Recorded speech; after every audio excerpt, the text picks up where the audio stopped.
voice of your view. Nima Akashat-Zubiri. How you doing? I'm fine.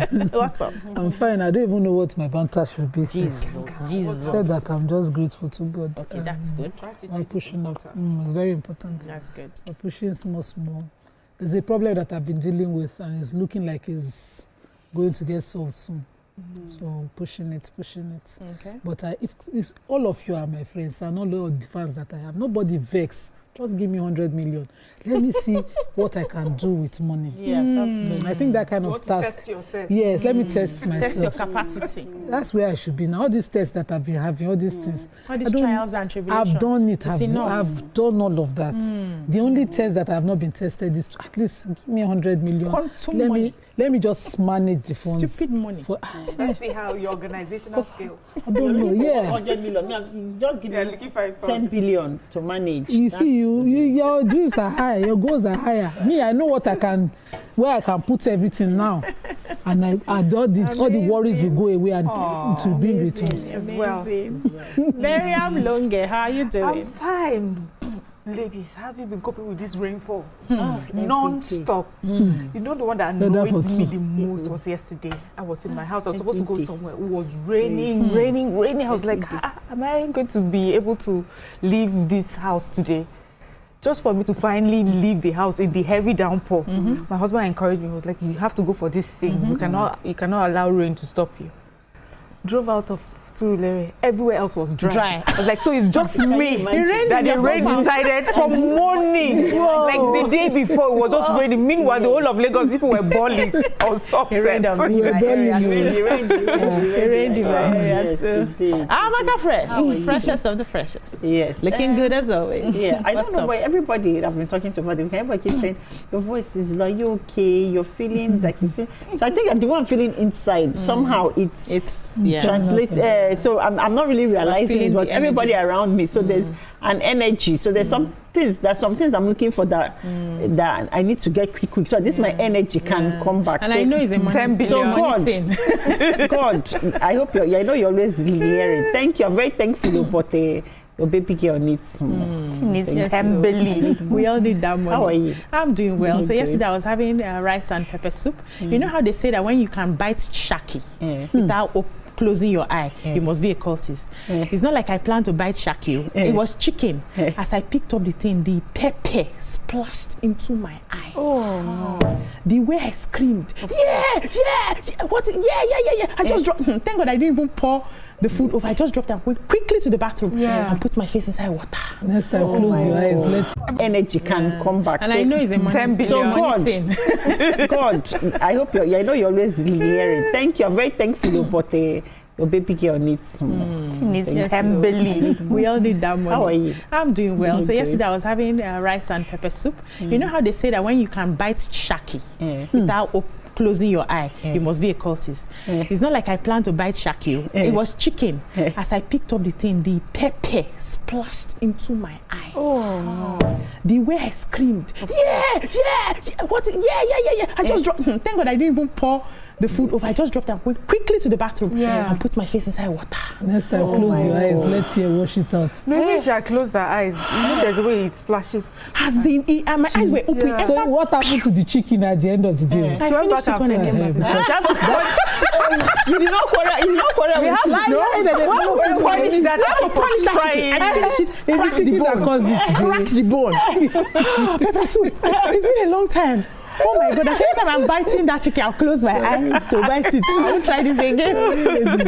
I'm hearing for the first time that you have to close your eyes. I know. You close your eyes. Yeah, when you're actually, especially when eyes were wide open. Really hot or really No. I've never thought if of you have that. pepper in your eye, you close it and the tears washes it out. That's the fastest way to do it. Most of the pepper we grind grow. I couldn't reach salt. If there was salt in my room, it would have been easy for me to just pick salt. Because I learned growing up to use salt. Yes, it just helps to... Just close it. Let the Let's pepper go on a wash. short break. So I was Wash just it thinking about the pepper soup and the pepper. And it's a beautiful day least you today. defeated the chicken. Yes, I did. Today. When we come back, we'll do the papers. Stay with us.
Thanks for staying with us. We'll be starting the paper reviews with The Nation. A major headline: APC, ADC, NDC not ready for polls. We have a big advertorial here. That's the door-to-door movement 2027. Here we have Orire, wives of abductors for arraignment, arrested kids to go home. Nigeria orders to form single block for global cocoa supply. At 92, Soyinka is leaving a repository of knowledge, says Tinubu. And finally here, Nigeria records 74-month high crude production. I'm sure we have other stories inside the papers as well. What do we have in The Nation? Congratulations to us. We've recorded, according to The Nations, this article says that Nigeria's crude oil and condensate production soared to an average of 1.7 million barrels per day in the month of June 2026. So the month under review, we hit 1.56 million barrels per day, while 0.18 million barrels per day of condensates was produced. This translates to 104% of the 1.5 million barrels per day crude oil production quota by OPEC. That's the Organization and Petroleum Exporting Countries, which we are a member of. And this daily average production that we witnessed in June excludes the condensates, is the highest the country has recorded since April 2020, so representing a 74-month high. The peak combined crude oil and condensate production was 1.8 million barrels per day, reflecting Nigeria's potential to reach 2 million barrels per day in the near term. Hopefully, everything will go smoothly and we'll hit that. Okay, amazing. Any other story? Yes, let me take Soyinka at 92. So President Bola Ahmed Tinubu has congratulated Nobel laureate Professor Wole Soyinka on his celebration of his 92nd birthday. Wow. Wow. Wow. Wow. So the president described the renowned writer as one of Nigeria's living repositories of history, knowledge, and courage. He noted that the celebrated literary icon continued presence is a priceless gift and that the nation will always treasure. The message marking his 92nd birthday, the president praised the playwright, scholar, and pro-democracy activist for his unwavering faith in the Nigerian project and his enduring commitment to justice, good governance, and national development. Just happy birthday to you. Yeah. Sir. Yes. Okay. Happy birthday, sir. Okay, so despite the more than $271 million attracted to the country by technology startups, Nigerians seeking healthcare have yet to feel the impact of the success, experts have said. According to the experts, weak institutions, inadequate infrastructure, and policy gaps prevent digital innovations from improving access to quality healthcare across the nation. You know, they raised the concern during the 2026 annual conference of the Private Sector Health Alliance of Nigeria in Lagos. The experts comprising investors, policymakers, and technology innovators said at the conference that there was a need for urgent reforms to ensure digital health investments deliver measurable health outcomes. And Chairman of Access Holdings and PSHN board members also stated that they were part of the discussions, and its presentation, it said that Nigerians' greatest challenge was not the shortage of innovation, but the absence of strong systems capable of converting technology into improved healthcare delivery. And please, I just hope that this can be done, because it's bad enough that our healthcare system is suffering and that we are nowhere near any other place in the world. So if they're trying to bring technology innovations to help, you know, we should really encourage that and embrace it as well. Yeah. So I took this one, interested me because it's in my state. Dennis Osadebe University, the OU, Asaba, Delta State, has declared zero tolerance for extortion of students by workers. He warned that anyone found engaging in such practices would face sanctions. The university also cautioned that workers who concealed or failed to report incidents of extortion would be treated as accomplices and sanctioned. They made a statement that's by the management. The institution said it was disturbed by the increasing reports of extortion, unauthorized demands for money, gifts, and other forms of exploitation of students by the workers in the university. He reiterated that the university operated a zero-tolerance policy against extortion, harassment, intimidation, coercion, and exploitation of students by any worker, regardless of rank or position. And it said they have strengthened their monitoring and complaints handling mechanism and would investigate every credible allegation. It says neither anonymity nor official status will shield offenders from the disciplinary action. That has got to stop. Students are struggling to be able to pay school fees, and then we have people who are extorting them. It doesn't even make sense. Let's move on now to the Daily Sun. Major headline, Orire school children. Security sources reveal how abductors' wives, kids' arrests paved way for rescue. How joint forces made them waste ammunition before final onslaught. Here we have Atiku slams federal government over increase in WAEC and NECO fees. Says government making education more expensive for Nigerians. We also have DMO. Federal government borrowed 7.6 trillion via T-bills, bonds in 6 months. We have here ICPC to arraign ex-minister Naji today. The PFIPC, DG Adeni, as well tomorrow. Rescue other Nigerians in captivity in Borno, Katsina, others can, tells federal government. Why I want to engage Obi in a debate. This is Umahi speaking. And finally, first floating LNG project, UTM offshore targets September final investment decision. What do we have in the Daily Sun? So I have the former Vice President Atiku Abubakar criticizing the decision of the federal government to increase the West African Council WAEC and the National Examination Council NECO fees for senior candidates to 50,000 beginning from 2027. And he, of course, not only did he state it as a matter of opposition, he also made very genuine claims that I believe is genuine. He said the government that genuinely believes in the future of its people does not erect financial barriers between children and education. It removes them. Education is not a privilege reserved for the wealthy. It is the birthright of every Nigerian child and the foundation upon which a prosperous nation are built. And he went on to talk about, the consequence of it, being on the future of our children. He said every child priced out of education today becomes tomorrow's victim of unemployment, poverty, child labor, criminal exploitation, drug abuse, or insecurity. He also criticized the timing of it. He said at this time when inflation rates are this high, food prices are high, the government is considering increasing the cost of these exams. And I think that government should rethink that decision. Exactly. Yeah, exams. We'll take a short break here. When we come back, the paper reviews continue. Stay with us. MasterChef. Record yourself cooking with Power Oil. Upload your video, share your link, get votes. Power Oil. Still reviewing the Daily Sun.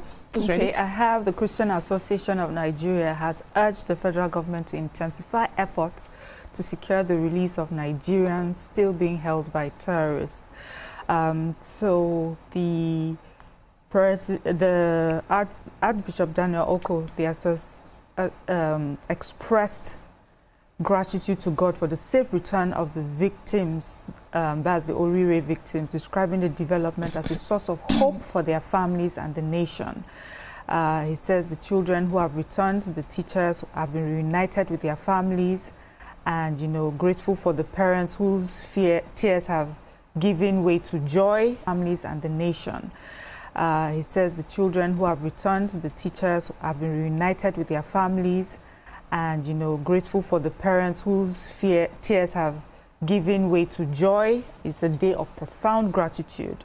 He also commended the president, the National Security Advisor, Armed Forces Intelligence Agency, the police force, and all those who were involved, in the operation of securing the victims' freedom. But he says that, in celebrating all this, the successful operation of this, return of the Orire victims, we should not forget many families in Borno, Niger, and several other states where many families still remain anxious, praying for the daily safe return of their loved ones. Yeah. Their pain is no less real because it attracts fewer headlines. Their tears are no less bitter because the cameras have moved elsewhere.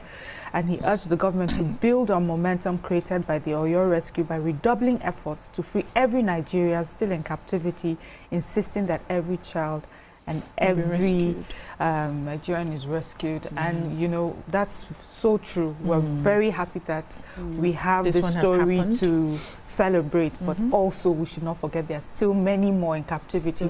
Some even longer than, the Orire victims were in captivity. Please, let's not forget any Nigerian in captivity. Okay, amazing. We have another story in Daily Sun. Go ahead, please. Minister of Works, David Umahi, said former Anambra State Governor and Labour Party presidential candidate, I don't know what they keep saying, Labour Party presidential candidates, in 2023 election, Peter Obi declined his invitation for both of them to engage in a public debate ahead of the election because Obi knew he would not be able to defend his record when compared to his own achievements in public office. What they were. The minister made the remarks in the statement yesterday through his senior special advisor assistant on media, Francis Mweze, while reacting to comments recently made by Obi regarding the challenge. What had happened? This disagreement stems from Umahi's call for a public debate between both men who served as public officers. But Obi had earlier dismissed the invitation during an interview with Chude Jidong, where he said that that presidential debates are meant for presidential candidates and not for individuals who are not contesting for the nation's highest office. He also suggested that Umahi first become a presidential candidate before extending such invitation, and that he compares this to a situation where a football team that qualified for FIFA World Cup being challenged by a team that did not qualify. However, Umahi insisted that Obi misunderstood the purpose of the challenge, that that this was never about political status, future ambitions, or electoral contests. Rather, it was designed to give Nigerians an opportunity to assess the records of two former governors and determine whose administration delivered greater results. This is results of Tete. Instead of us talking about what is happening now and situation in Nigeria now. We are comparing notes. Let's move on to Vanguard. A major headline: how arrest of kidnappers' family members led to rescue of victims. Our children may not return to schools. This is according to Orire parents. Banks/lending cut 5.4 trillion across key sectors. All cartels, tanker operators, enforcement agencies blamed for Apapa Kirikiri gridlock, and many more other stories inside. What do we have in Vanguard? The Apapa story. Please tell us. I drive this morning. What happened? So it's bad. But despite our local refining capacity, we still have importation licenses being issued daily. And so we see the activity. According to the Vanguard, they're blaming the oil cartels, independent petroleum marketers, tanker owners, drivers, transport unions, and some enforcement agencies. They have been accused of sustaining the perennial traffic gridlock at the Lagos-Apapa Kirikiri corridors.